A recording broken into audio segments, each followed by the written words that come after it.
정의론사의 진경쌤입니다. 오늘은 일탈이론 시리즈 세 번째 시간, 낙인이론과 비판범죄론을 함께 정리해보도록 하겠습니다. 먼저 선생님이 우리 학급 속 사례 하나를 가져왔는데요. 우리 종민이와 바울이의 이야기 자막으로 보여드리겠습니다.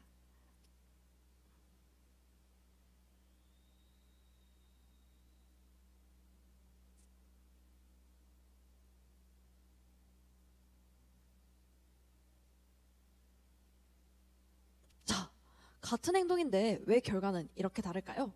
바로 이 질문에 대한 답을 하는 게 오늘의 핵심 낙인이론입니다. 낙인이론은 이렇게 말합니다.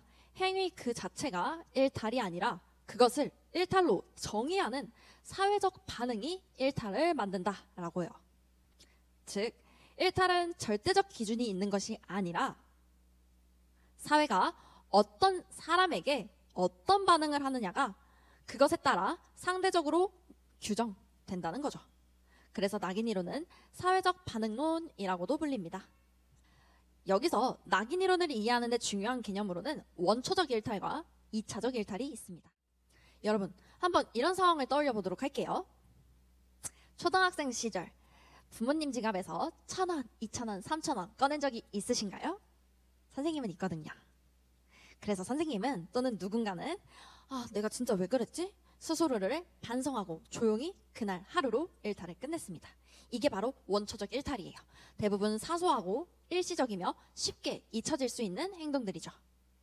그런데 이 행동이 부모님께 들켜서 또는 타인에게 들켜서 넌 도둑이야, 넌 원래 그런 애야, 왜 말을 이렇게 안 듣니? 라는 말을 반복해서 듣게 된다면 그 학생은 점점 나는 원래 문제가 있는 애인가 하고 스스로를 규정하고 그 문제야 라는 규정에 맞는 행동을 하게 되는 것이 바로 2차적 일탈입니다.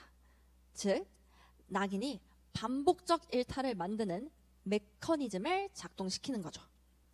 그래서 낙인이론에 대해서 우리 기출에서는 이렇게 정리하고 있습니다. 일탈은 행위 자체보다 타인의 반응에 따라서 형성된다.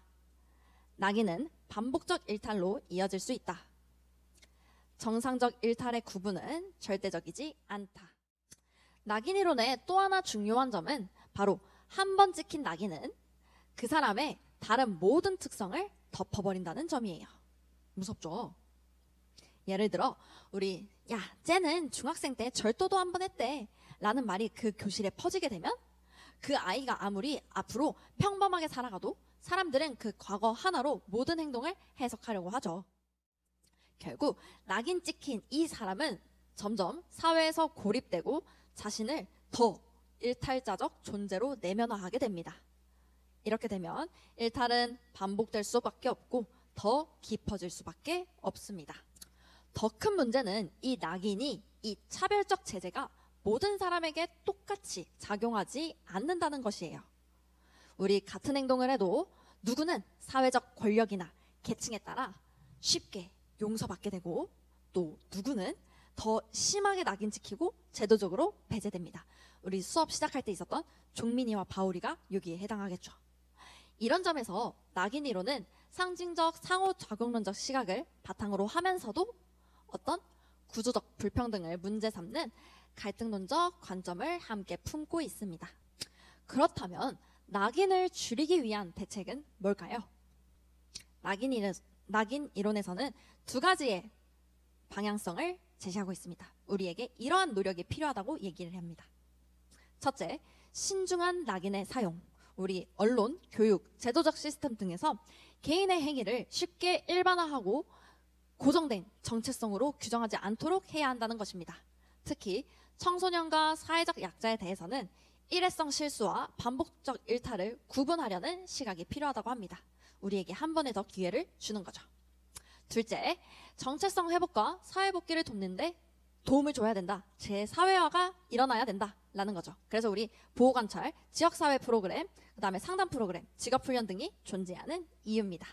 그래서 낙인 찍힌 사람이 다시 정상적인 경로로 돌아올 수 있도록 돕는 제도적 장치가 필수적으로 마련되어야 합니다. 그리고 나아가서 사회 전체가 한 번의 실수는 인생 전체를 대변하는 것이 아니다 라는 이런 포용적인 문화를 가지고 살아갈 필요가 있다고 얘기합니다. 자, 그럼 이제 비판 범죄론으로 넘어가 보도록 할게요. 이 이론은 일탈이나 범죄의 원인을 개인의 일탈성이 아니라 자본주의 사회의 구조적 모순에서 찾습니다. 즉, 빈곤층이 생계를 위해 절도, 사기 이런 일탈을 저지르는 것은 개인적인 결함이 아니라 생존을 위한 구조적인 대응으로 보는 거죠. 또한 지배계급의 이익에 반하는 이 저항적인 행위들은 국가 권력에 의해 불법으로 낙인 찍히고 처벌됩니다. 즉, 지배의 범죄는 감춰지고 저항의 범죄는 드러난다 라는 비판이죠. 이 이론도 낙인 이론처럼 문제는 행위 자체가 아니라 그것을 정의하는 과정에 있다고 보면서도 더 나아가 그 정의의 기준이 누구에게 유리한지를 따져봐야 한다고 얘기합니다. 그런데 우리 구조 중심적인 시각이다 보니 이 같은 구조 안에 있으면서도 누구는 일탈을 하고 누구는 일탈을 안 하는지 설명하기 어렵다는 한계도 분명히 존재합니다. 자, 우리 오늘 낙인 이론과 비판 범죄론을 함께 살펴보았습니다. 두 이론 모두 일탈이 개인의 문제가 아니라 사회의 반응과 구조에서 비롯된다는 점을 강조했죠. 우리 다음 시간에는 드디어 일탈이론 시리즈의 마지막 중화이론과 사회유대이론 그리고 지금까지 배운 모든 일탈 이론을 종합적으로 그리고 수능적인 시각을 가지고 복습하는 시간을 가져볼 예정입니다. 그럼 학생들 모두 다음 영상에서 또 만나요. 안녕.